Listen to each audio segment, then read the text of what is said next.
Welcome to Eklavya स्नातक। आज हम करने जा रहे हैं दिल्ली यूनिवर्सिटी का कॉमर्स का सब्जेक्ट जिसका नाम है फाइनेंस फॉर एवरीवन। इसका लेसन नंबर 2 करेंगे। लेसन नंबर 1 हम पहले कर चुके हैं। हमारे चैप्टर का नाम है वेरियस फाइनेंशियल इंस्टीट्यूशन। आपके सिलेबस में टोटल 5 यूनिट दी गई हैं। हमने लेसन 1 कर लिया है। अब हम करेंगे लेसन नंबर 2। अगर आपको चाहिए कि इस लेसन का पीडीएफ आपको मिल जाए तो जल्दी से जाके हमारे टेलीग्राम चैनल को ज्वाइन कर सकते हैं जिसका नाम है एकलव्य स्नातक 1। जल्दी से जाइए और ज्वाइन कर लीजिए। अगर आपको फैक्ट्स जानने का शौक है तो आप फैक्ट्स विद भारत चैनल को जाकर सब्सक्राइब कर सकते हैं। यहाँ पर आपको सारा का सारा यूज़फुल कंटेंट मिल जाएगा। चलिए शुरू करते हैं और देखते हैं कि फाइनेंशियल इंस्टीट्यूशन क्या होता है। देखिए, फाइनेंशियल इंस्टीट्यूशन को आप एज ए बैंक की तरह ट्रीट कर सकते हैं क्योंकि बैंक ही फाइनेंशियल इंस्टीट्यूशन के अंदर आते हैं। तो देखिए, जो फाइनेंशियल इंस्टीट्यूशन होता है वो एक तरह की कंपनी है जो इंगेज होती है बिजनेस डीलिंग के अंदर इंगेज होती है और फाइनेंशियल और मॉनेटरी ट्रांजैक्शन के अंदर इन्वॉल्व होते हैं। जैसे कि मान लीजिए डिपॉजिट हो गया, लोन हो गया, इन्वेस्टमेंट हो गया या करेंसी एक्सचेंज हो गया।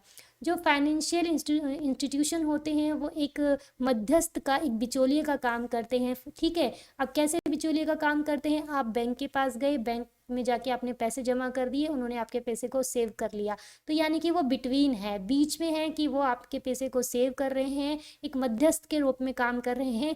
ठीक है, तो जो आपका फाइनेंशियल इंस्टीट्यूशन होता है वो प्रोवाइड करते हैं सर्विसेज को, कस्टमर्स को सर्विसेज प्रोवाइड करते हैं जो जिसमें क्या क्या शामिल है, सेवर्स हो गए और या इन्वेस्टर हो गए। देखिए, यहाँ पर जो फाइनेंशियल इंस्टीट्यूशन होते हैं एज ए सेवर भी काम कर रहे हैं, एज ए इन्वेस्टर भी काम कर रहे हैं। जहाँ पे उनको इन्वेस्ट करना चाहिए वो इन्वेस्ट भी करते हैं और पब्लिक का पैसा है जो वो सेव भी कर रहे हैं। ठीक है, वहीं पर जो आपके कंज्यूमर्स हैं या जो हम जैसे लोग हैं जो बैंकों में जाके पैसा सेव करते हैं और अगर हमें इन्वेस्ट भी करना हो तो हम तरह तरह की पॉलिसी में इन्वेस्ट भी कर देते हैं। ठीक है, जो ये ऑर्गेनाइजेशन होते हैं इसके अंदर क्या क्या शामिल है? इसके अंदर बैंक शामिल होते हैं, इसके अंदर इंश्योरेंस कंपनी शामिल होती हैं, इसके अंदर पोस्ट ऑफिस भी शामिल होते हैं।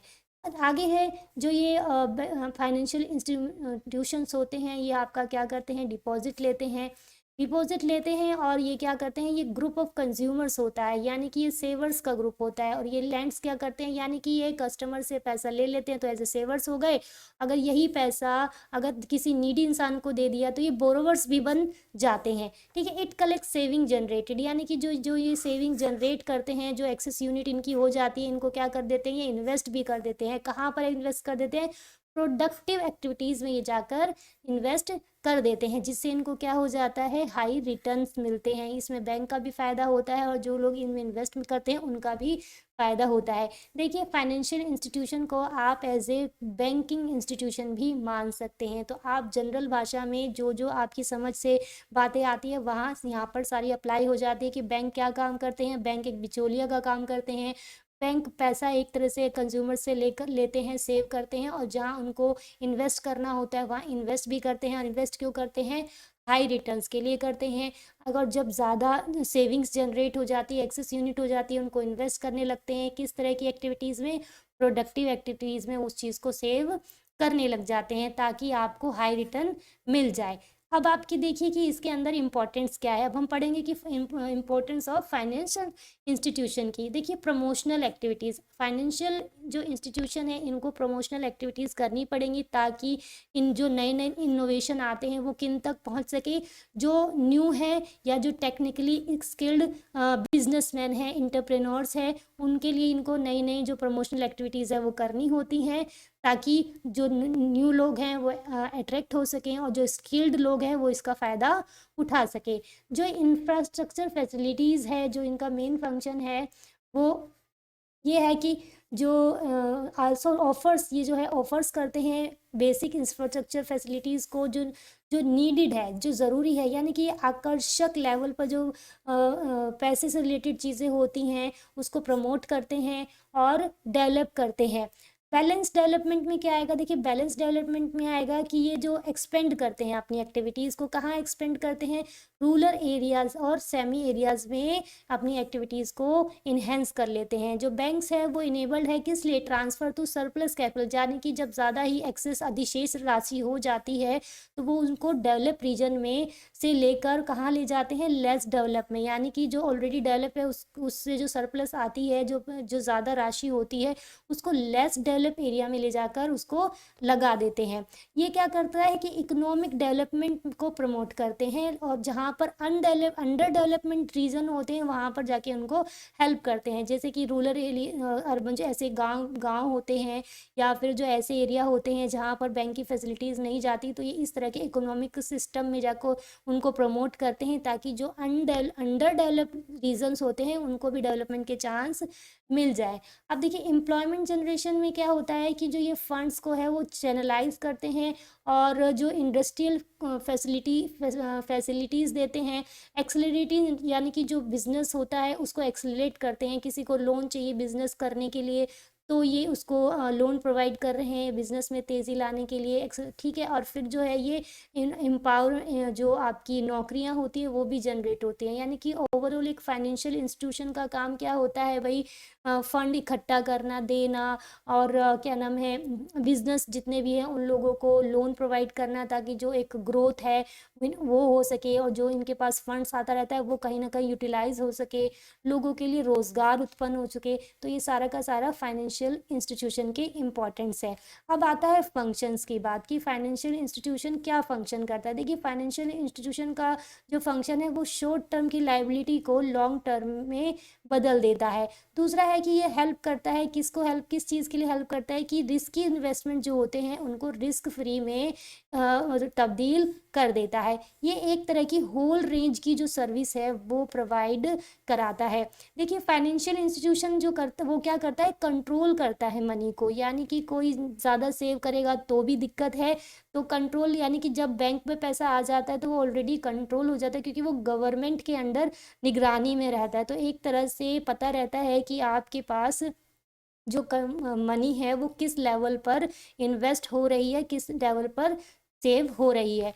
तो जो फाइनेंशियल इंस्टीट्यूशन होते हैं वो पेंशन फंड की भी जो योजनाएं होती हैं उनमें ज़्यादा हेल्प करते हैं, लोगों को असिस्ट करते हैं, किस चीज़ के लिए, ताकि वो अपनी जो रिटायरमेंट के प्लान हैं उनके थ्रू जो फ़ायदा है वो उठा सके।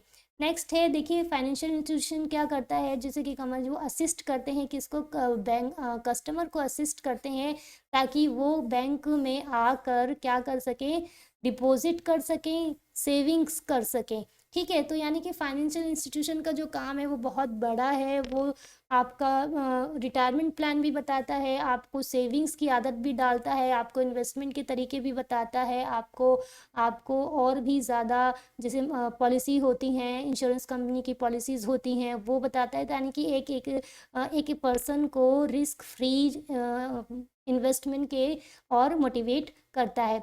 अगला है, देखिए द मेन ऑब्जेक्टिव जो है आपका फाइनेंशियल इंस्टीट्यूशन का वो क्या है, स्टेबिलिटी लेकर आना, इकोनॉमी के अंदर स्टेबिलिटी लेकर आना, और लिमिटेड चांस पैदा करना, ताकि इन्फ्लेमेशन, यानी कि जो मुद्रास्फीति होती है उसको कंट्रोल रहे वो। ठीक है, गवर्नमेंट का जो रोल हमेशा बैंकों में सबसे ऊपर रहता है, सबसे कंट्रोलिंग रहता है। गवर्नमेंट में जो आरबीआई होती है वो सब पर कंट्रोल रखती है, और जो इसका मेन ऑब्जेक्टिव है वो क्या करता है, जो आपकी इकोनॉमी है उसमें हेल्प करता है। तो आप समझ सकते हैं कि जो फाइनेंशियल इंस्टीट्यूशन होते हैं एक तरह के बैंक से, सारे के सारे उनका काम क्या होता है, इन्वेस्ट करना, लोगों की जो समस्याएं हैं पैसे से रिलेटेड उनको करना, मीडिएटर का काम करना। अब चलिए जानते हैं कि कैटेगराइजेशन, यानी कि जो इंस्टीट्यूशन ऑफ जो है वो किस तरीके से कैटेगराइज हैं। देखिए इस फाइनेंशियल इंस्टीट्यूशन को दो तरीके से डिवाइड किया गया है, बैंकिंग इंस्टीट्यूशन और नॉन बैंकिंग इंस्टीट्यूशन में। नॉन बैंकिंग में आता है सेंट्रल बैंक, और नॉन बैंकिंग में आ गया इंश्योरेंस कंपनीज। ठीक है। अब बैंकिंग इंस्टीट्यूशन में देखिए क्या होता है, बैंक क्या करता है, बैंक प्रोवाइड करता है, क्या प्रोवाइड करता है, सर्विसेज प्रोवाइड करता है। किस तरह की सर्विसेज देता है, विड्रॉल की देता है, डिपॉजिट की देता है, मॉर्टगेज की देता है, और बहुत सारे लोनों जैसी सुविधाएं बैंक देता है। बैंक फैसिलिटी देता है किस चीज़ की, मॉनिटरी ट्रांजेक्शन की, किसके जरिए, आप कार्ड यूज़ कर सकते हैं, आप इलेक्ट्रॉनिक तरीका पैसे ट्रांसफ़र करने का यूज़ कर सकते हैं, आप करेंसी का कन्वर्जन कर सकते हैं। जो बैंक है वो एक ही इम्पॉर्टेंट रोल प्ले करता है इकोनॉमिक डेवलपमेंट में। जैसे कि अगर आपको पता हो तो जब सरकार को ज़रूरत होती है तो आरबीआई से पैसा ले लेती है, और आरबीआई का पैसा कहाँ से आता है, हम जैसे लोग जब इन्वेस्ट करते हैं, सेविंग करते हैं, तो एक एक मनी का जो एक पूरा का पूरा एक वो बनता है, तो कह सकते हैं कि भाई उनके पास एक जमा पूंजी हो जाती है जो डेवलपमेंट में काम आती है, क्योंकि बैंक भी अलग अलग प्रोजेक्ट्स में मनी को इन्वेस्ट करते हैं। अब देखिए बैंक्स का जो क्या क्या इंपॉर्टेंस हो सकता है, वो क्या करता है, वो इनकरेज करता है पीपल, लोगों को पैसा सेव करने के लिए इनकरेज करता है, उनको फैसिलिटी देता है पैसे को इधर उधर ट्रांसफ़र करने के लिए। फिर क्या करता है कि वो फाइनेंस करता है, किसी भी बिजनेसमैन को पैसे दे दिए, कॉमर्स में पैसे दे दिए, इंडस्ट्री में दे दिए, एग्रीकल्चर में मदद करती। यानी कि बैंक एक तरह से हर लेवल पर लोन प्रोवाइड करता है, ताकि जो जिसकी जो नीडी सिचुएशन है वो फुलफिल हो सके। जो बैंक होते हैं वो गवर्नमेंट को भी मदद करते हैं, क्या करते हैं वो, गवर्नमेंट को क्या करते हैं, वेरियस प्लानिंग, इकोनॉमिक प्लानिंग में मदद करते हैं, डेवलपमेंट में मदद करते हैं। उनसे क्या खरीद लेते हैं, परचेज कर लेते हैं, गवर्नमेंट बॉन्ड को खरीद लेते हैं, सर्टिफिकेट्स को खरीद लेते हैं, डिबेंचर्स हो ले लेते हैं। ठीक है, तो यानी कि जो बैंक है उनका जो रोल है वो बहुत ज़्यादा हमारे देश की इकोनॉमी में बहुत ज़्यादा बड़ा होता है। अब देखिए सबसे पहले अब हमारी बात आती है सेंट्रल बैंक की। सेंट्रल बैंक में यहाँ पे आप आरबीआई ही को ही समझ लिए, क्योंकि हमारे देश की जो सेंट्रल बैंक है वो क्या है, रिजर्व बैंक ऑफ इंडिया। आप इसको सारे बैंकों का पिताजी मान सकते हैं, यानी कि इनकी नज़र सारे के सारे बैंकों पर होती है। ठीक है, ये जो रिस्पॉन्सिबल होते हैं, ये क्या करते हैं, जो हमारे देश की जो मनी करेंसी है उसके को की जो मैनेज करने की जो पूरी जिम्मेदारी होती है वो आरबीआई की होती है, और ये पर्याप्त मात्रा में क्या करते हैं, नोट्स की सप्लाई करते हैं जेन्युइन तरीके से। जो आरबीआई है वो एक तरह से क्या करता है, इम्प्लीमेंट करता है मॉनेटरी पॉलिसी को, पैसे से संबंधित जितनी भी पॉलिसियां हैं वो इम्प्लीमेंट करता है। ठीक है, यानी कि आरबीआई क्या है, आरबीआई सारे बैंकों का पिता है, और ये जो कहेगा बाकी सारे बैंकों को मानना पड़ेगा। ये क्या काम करते हैं, अब देखिए ये क्या काम करता है, जो इसके फंक्शंस है वो क्या करते हैं, यानी कि ये रेगुलेट्स करता है सप्लाई, इंडियन रुपीज़ को जो है वो प्रिंट करके है क्या करता है, उसकी सप्लाई करता है। ये लुक आफ्टर, जो देखभाल करता है, जो जितनी भी मनी होती है इसके अंदर आती है उसकी देखभाल करता है, नए नोटों को जारी करते हैं, ये नोटों को प्रिंट करते हैं, लेकिन जो 1 रुपीज़ का नोट है वो ये प्रिंट नहीं करते हैं। जो आरबीआई है वो क्या करता है, सभी बैंकों पे कंट्रोल करता है, क्योंकि वो तो सब बैंकों का पापा है। ठीक है, तो वो सबको कंट्रोल करेगा कि कोई बच्चा उसका बिगड़े नहीं, सब ठीक ठाक चले। ठीक है, और जो आरबीआई है वो एक एडवाइज़र के रूप में भी काम करता है, क्योंकि ये सभी बैंकों को हमेशा नए नए तरीके से जो रूल्स बनते हैं वो इनको देने होते हैं, ताकि जो बैंक है वो क्या करता है उसको फॉलो करता है। जहाँ पे बैंक बैंक आरबीआई के रूल्स के हिसाब से अगर बैंक नहीं चलते हैं तो वहाँ पर बैंक को डिस्पोज ऑफ भी कर दिया जाता है, बंद कर दिया जाता है। तो यानी कि सारे सारे बैंक जो है आरबीआई के बनाए गए रूल्स के हिसाब से ही चलते हैं, इन्हें बैंकर्स बैंक भी कहा जाता है। ठीक है, नेक्स्ट है आपका देखिए कमर्शियल बैंक्स। कमर्शियल आरबीआई जो आपका जो है कमर्शियल बैंक ही है। ठीक है, नेक्स्ट उसका जो पार्ट है वो है कमर्शियल बैंक्स।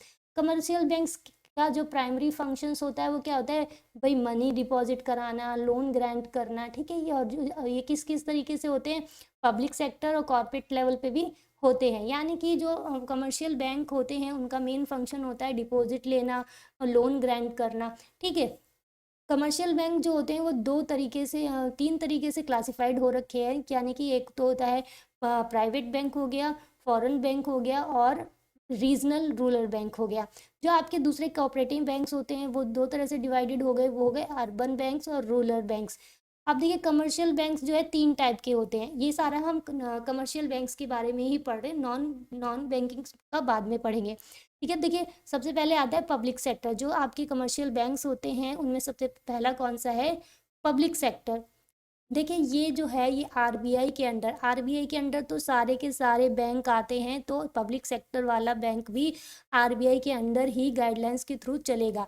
ठीक है, ये एक नेशनलाइज बैंक होता है जिसकी मेजोरिटी ऑफ स्टेक्स यानी कि ज़्यादातर जो हिस्सेदारी होती है वो गवर्नमेंट की होती है, गवर्नमेंट के थ्रू ये चलाया जाता है, नेशनलाइज होता है। जो आपका एसबीआई है या जो पंजाब नेशनल बैंक है, ये आपके पब्लिक सेक्टर के बैंक्स माने जा सकते हैं, बड़े लेवल के। ठीक है, नेक्स्ट है प्राइवेट सेक्टर। प्राइवेट सेक्टर में क्या होता है, ये आपका सेकंड कमर्शियल बैंक होता है। ठीक है, ये क्या करते हैं, ये बिजनेस डीलिंग करते हैं। ठीक है, और ये जो इंडिविजुअल है उनको उसके जो पैसे हैं उसको शेयर कैपिटल के तौर पे देखते हैं। क्या होता है कि भी प्राइवेट, देखिए पब्लिक बैंक में भी इंसान जाके पैसा जमा करता है और प्राइवेट सेक्टर में भी जाके पैसा जमा करता है, तो डीलिंग सेम है, डीलिंग कुछ अलग नहीं है, बस फ़र्क आ जाता है कि गवर्नमेंट का कहाँ कितना रोल है और प्राइवेट सेक्टर में गवर्नमेंट का रोल उतना नहीं रहता। ठीक है, प्राइवेट बैंक्स जो होते हैं वो रजिस्टर्ड होते हैं किसके, लिमिटेड लाइबिलिटीज़ के साथ। इनकी कुछ लिमिटेड लाइबिलिटीज़ होती है जो इनको फॉलो करनी होती है। आरबीआई जो रूल्स हैं और जो रेगुलेशन होते हैं वो तो हर जगह मैंडेटरी होते हैं, हर तरीके के बैंकों पर अप्लाई होते हैं। अब जैसे अब प्राइवेट सेक्टर की जो एग्जांपल है वो क्या है, आईसीआई हो गया, एचडीएफसी बैंक हो गया, और ठीक है। अब आता है फॉरेन बैंक्स के बारे में। देखिए फॉरेन बैंक्स जो चलाए जाते हैं या जो मैनेज किए जाते हैं वो फॉरेन प्रमोटर्स के द्वारा किए जाते हैं। ठीक है, जो इनके हेडक्वार्टर्स होते हैं वो क्या होता है, एक अलग उस देश में होता है, लेकिन वो कहीं पे भी ऑपरेट हो सकते हैं डिफरेंट डिफरेंट कंट्रीज़ में। ठीक है, जैसे कि एचबीएससी हो गया, एचबीसी हो गया, स्टैंडर्ड चार्टर्ड बैंक हो गया। यानी कि फॉरेन बैंक क्या होता है, इसका जो हेडक्वार्टर होता है वो तो उनकी कंट्री से होता है, लेकिन ये ऑपरेट किसी भी कंट्री से जाकर कर सकते हैं। ये देखिए जो मैंने बताया ना, HSBC। ठीक है, तो इनके जो प्रमोटर्स होते हैं वो फॉरेन होते हैं और ये चलाए भी उन्हीं के द्वारा जाते हैं। अब आता है कोऑपरेटिव बैंक्स। जो कोऑपरेटिव बैंक्स होते हैं वो होते हैं स्मॉल साइज फाइनेंशियल एंटाइटिटीज़ होते हैं, यानी कि बहुत ज़्यादा स्मॉल साइज वाला होते हैं। इसके जो मेंबर्स कौन होते हैं, इसके मेंबर्स या तो बैंक्स के ऑनर होते हैं या फिर कस्टमर होते हैं। ठीक है, नेक्स्ट है आपका जो कोऑपरेटिव बैंक्स होते हैं, जो उनकी नींव होती है, जो बनते हैं वो किस तरह से बनते हैं, कलेक्टेड फंड्स के थ्रू बनते हैं, शेयर एक्सेप्टिंग डिपॉजिट या ग्रांटिंग लोन्स। ठीक है, ये इसके थ्रू इसकी नींव रखी जाती है, इस तरीके से बनाए जाते हैं। They regulated by the reserve bank, यानी कि ये जो कोऑपरेटिव बैंक्स होते हैं ये भी आरबीआई के थ्रू रूल्स होते हैं। और रजिस्टर किसके अंदर है, यानी कि स्टेट कोऑपरेटिव बैंक्स के अंदर ये रजिस्टर्ड होते हैं। अब आते हैं आपके टू टाइप्स के जो कोऑपरेटिव बैंक्स होते हैं उनके बारे में। ये अर्बन बैंक्स क्या होता है, ये आपके स्मॉलर बिजनेस के लिए हेल्प करता है, स्मॉलर जो छोटे छोटे बिजनेस होते हैं उसको फाइनेंस करता है। देखिए दोनों में जो आपका यूसीबी जो आपके बैंक है या जो कमर्शियल बैंक है, इनके अंदर मेन डिफरेंस है ऑनरशिप का। ठीक है, नेक्स्ट है आपका रूरल बैंक। रूरल बैंक जो होता है ये एग्रीकल्चर लोन प्रोवाइड करता है और इनको ये आज़ादी होती है कि ये अपने बैंक अपने नाम के आगे बैंक का जो वर्ड है वो लगा सके। इनको ये रूल ये एडमिट किया गया है, ये जो आज़ादी दी गई है कि भाई ये बैंक वर्ड यूज़ कर सकते हैं। और ये लोन सिर्फ किस लिए देते हैं, एग्रीकल्चर लोन देते हैं। ठीक है, ये made up both short term long term credit structure, यानी कि इनके पास दोनों तरह की सुविधाएं हैं, शॉर्ट टर्म भी और लॉन्ग टर्म भी। अब बात करेंगे इंश्योरेंस कंपनीज के बारे में। देखिए अब तक जो हम पढ़ रहे थे वो सारे के सारे बैंकिंग सिस्टम में पढ़ रहे थे, जिसमें पब्लिक बैंकिंग आ गई थी, उसके अंदर कमर्शियल बैंक्स आ गए थे, उसके अंदर कोऑपरेटिव बैंक्स आ गए थे, उसमें रूरल बैंक्स आ गए थे। ये सारे के सारे हम क्या कर रहे थे, बैंकिंग सिस्टम के बारे में बात करते हैं। अब आ गए नॉन बैंकिंग में। नॉन बैंकिंग में कौन सी चीज़ें आ जाती है, इंश्योरेंस कंपनीज। अब देखिए इंश्योरेंस कंपनीज में क्या होता है, एक तरह का कॉन्ट्रैक्ट होता है, किन के बीच में, दो लोगों के बीच में एक तरह का कॉन्ट्रैक्ट होता है, जो एक इंडिविजुअल होता है और एक क्या होता है, इंश्योरेंस कंपनी होती है। जैसे कि आप कंपनी के पास जाएंगे तो आप इंडिविजुअल हो गए और एक आपको इंश्योरेंस के लिए कंपनी चाहिए होगी। तो क्या होता है, यानी कि इंश्योरेंस क्या होता है, एक तरह का कॉन्ट्रैक्ट होता है, दो लोगों के बीच में होता है, जिसमें एक इंडिविजुअल होता है और एक इंश्योरेंस कंपनीज होती है। जो इंडिविजुअल होता है वो क्या होता है, वो इंश्योर्ड पर्सन कहलाता है, और जो इंश्योरेंस कंपनी होती है वो क्या कहलाती है, इंश्योरर। ठीक है, जो इंश्योरेंस कंपनी होती है वो ये एश्योर करती है कि भाई उस जो इंश्योर्ड बंदा है उसका लॉसेस, जो एक्सीडेंट का जो उसका लॉस होता है उसको कवर करने की क्या करती है, वो श्योरिटी देती है। इंश्योरेंस कंपनी का काम ही यही होता है। जो इंश्योरेंस कंपनी होती है वो क्या करती है, ऐसा प्रोडक्ट क्रिएट करती है कि उनको जो उनका रिस्क है उनके रिटर्न में क्या करती है, प्रीमियम लेती है। यानी कि सिंपल सा कॉन्सेप्ट ये हुआ कि जो इंश्योरेंस कंपनी होती है वो एक तरह का प्रीमियम लेती है और इस प्रीमियम के बदले जो उनका रिस्क होता है उसको खुद लेके उनको एक बेनिफिट रिटर्न देती हैं। जैसे कि आपको पता ही है, लोग किसी भी चीज़ पे इंश्योरेंस ले लेते हैं, फ़ोन पे भी ले लेते हैं, अगर टूट जाए खो जाए और वो उसके इंश्योरेंस के टाइम पे एक प्रीमियम देते हैं, एक पैसा भरते हैं, तो रिटर्न में जो उनका जो लॉस है वो कवर हो जाता है।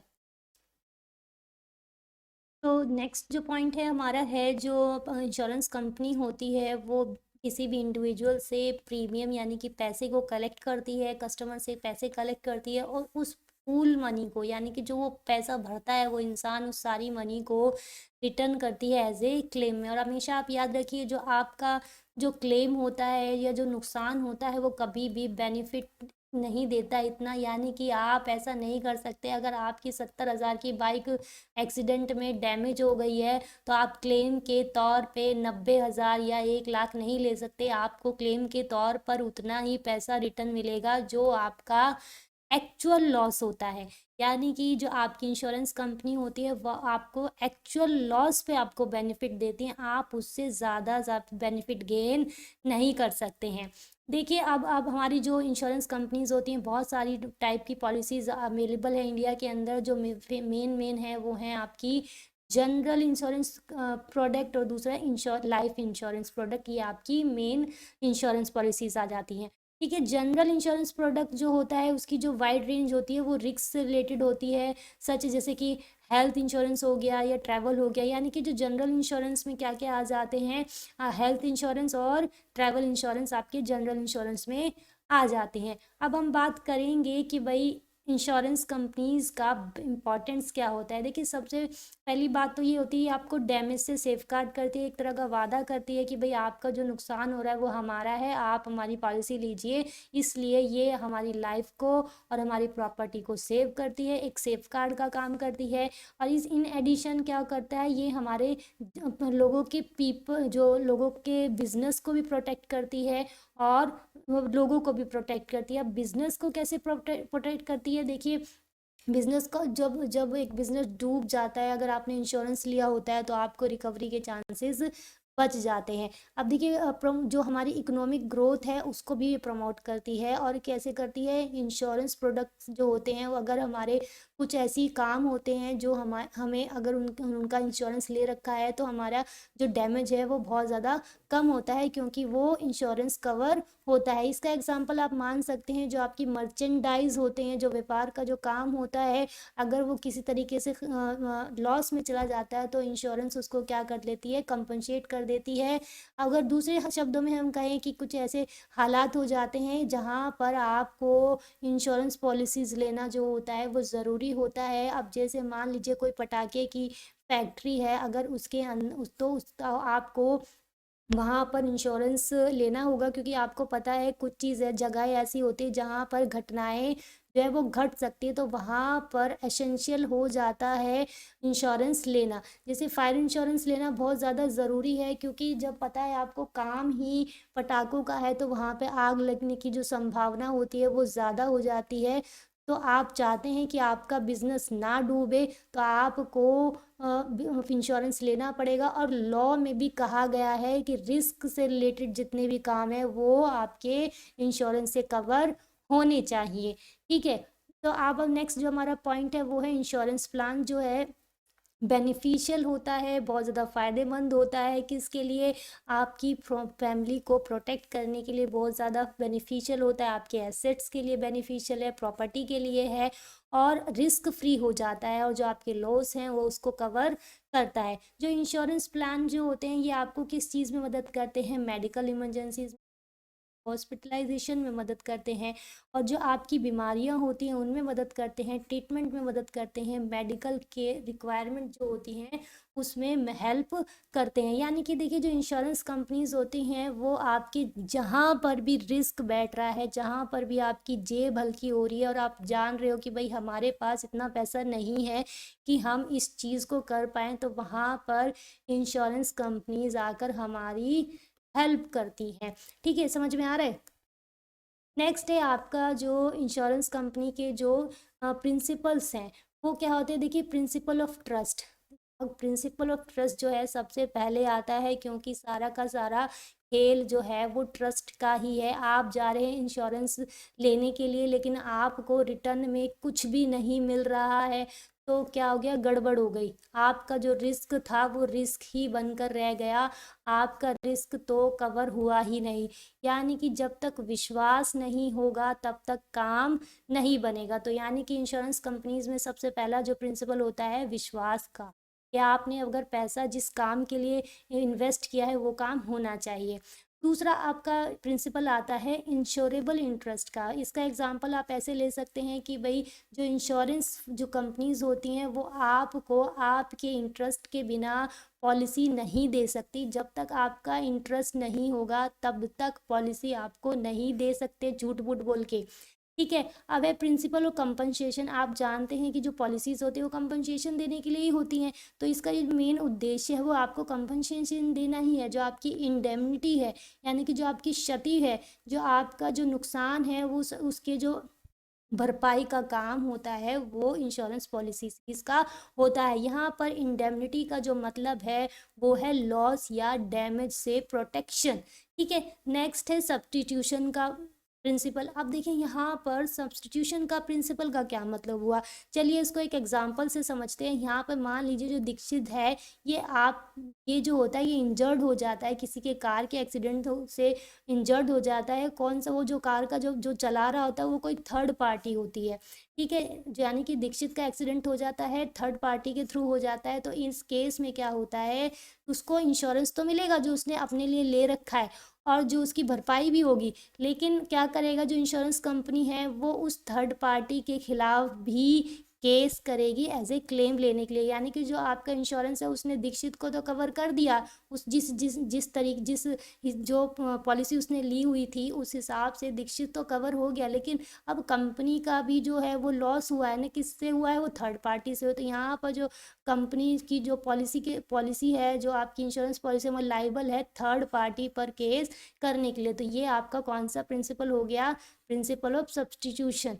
ठीक है। नेक्स्ट है आपका प्रिंसिपल ऑफ कंपनसेशन। यानी कि ये दोबारा मैंने शायद लिख दिया है, सॉरी, तो दोबारा पढ़ लेते हैं, कोई बात नहीं। तो प्रिंसिपल ऑफ कंपनसेशन में मैंने आपको बता ही दिया था कि ये क्या करता है, ये हमारी जो क्षतिपूर्ति होती है, जो हमारा इंडेमनिटी होती है, उसके अगेंस्ट जो लॉस है और जो डैमेज है उनको कवर करता है। और यहाँ पे इंडेमनिटी का जो मीनिंग होता है वो क्या होता है, डैमेज या लॉस से प्रोटेक्शन। जो आपका जो कंपनसेशन का जो प्रिंसिपल है वो क्या करता है, insurance can not compensate insured more than economics loss. मैंने आपको ये पहले ही बता दिया कि जो आपको उतना ही पैसा मिलेगा जो आपका एक्चुअल लॉस है। अगर आपने एक्चुअल लॉस से ज़्यादा दिखाने की भी कोशिश की है तो आपको नहीं मिलेगा। आपने अगर 1 लाख का नुकसान उठाया है तो इंश्योरेंस कवर के तौर पे आपको उतना ही कवर किया जाएगा, आपको 2 लाख नहीं दिए जाएंगे।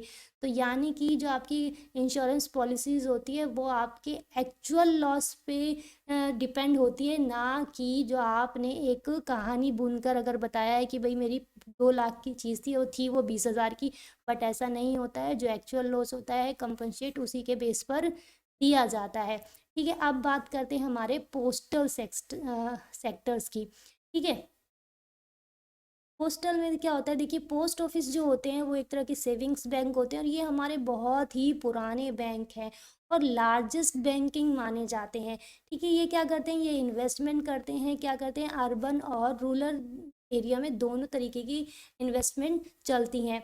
ये क्या करते हैं, इस तरीके की सर्विसेज प्रोवाइड करते हैं। एक एजेंसी के तौर पे कौन सर्विस प्रोवाइड करता है, ये ministry of finance of government India. यानी कि जो मिनिस्ट्री ऑफ फाइनेंस है हमारी इंडिया की, वो ऑफर्ड करती है एज ए एजेंसी के तौर पर पोस्ट ऑफिस की सर्विसेज को।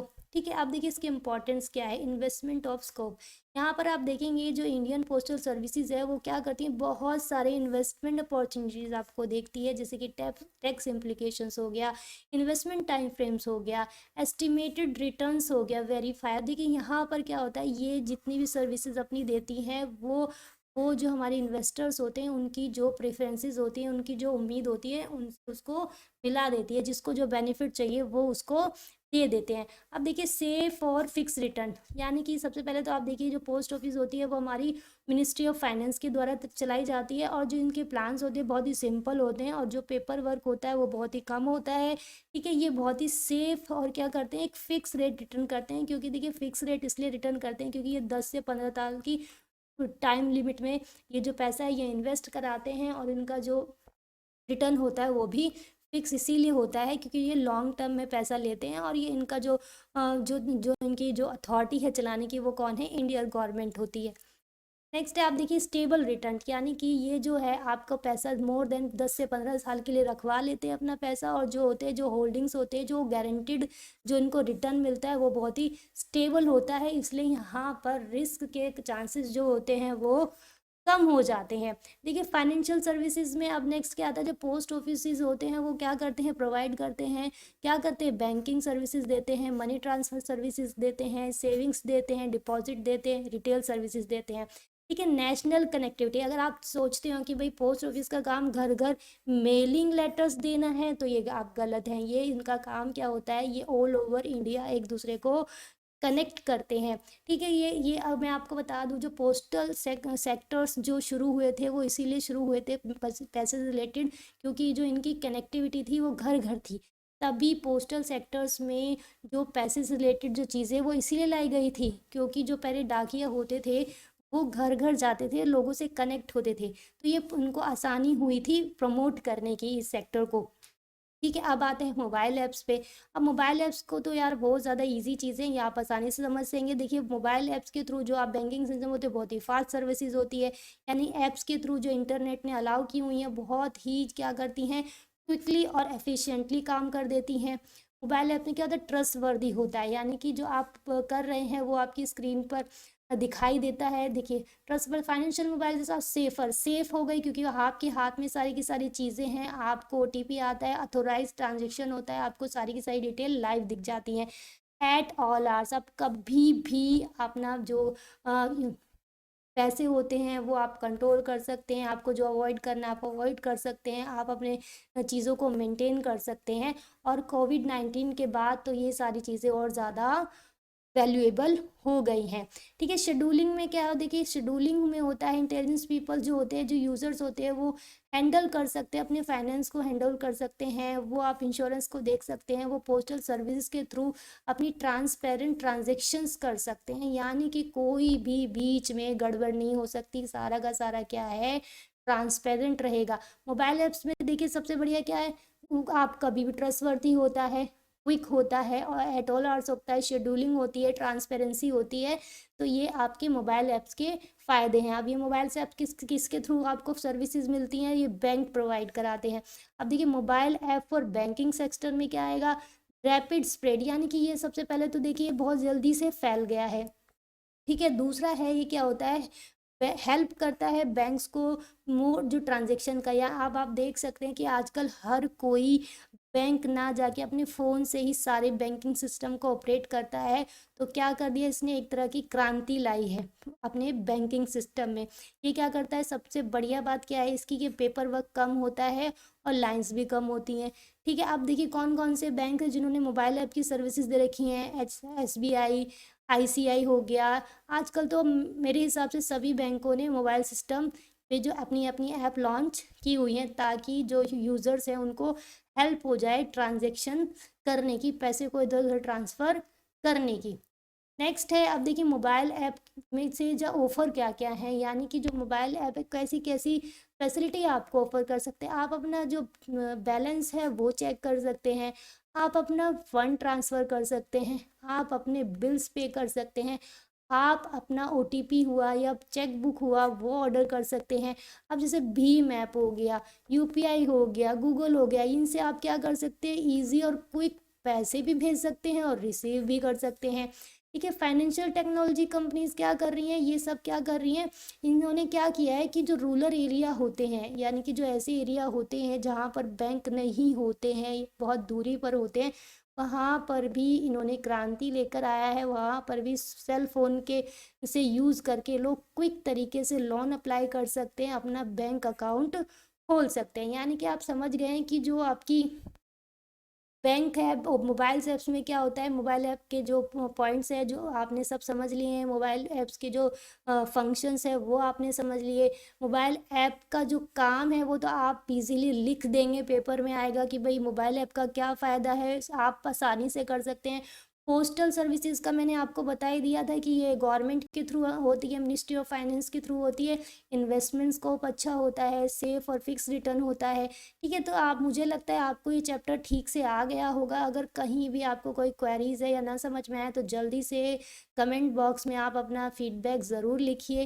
ठीक है, और नेक्स्ट चैप्टर हम जल्दी ही करेंगे, तो मिलते हैं नेक्स्ट चैप्टर में। टिल देन बाय बाय, पढ़ते रहिए और आगे बढ़ते रहिए।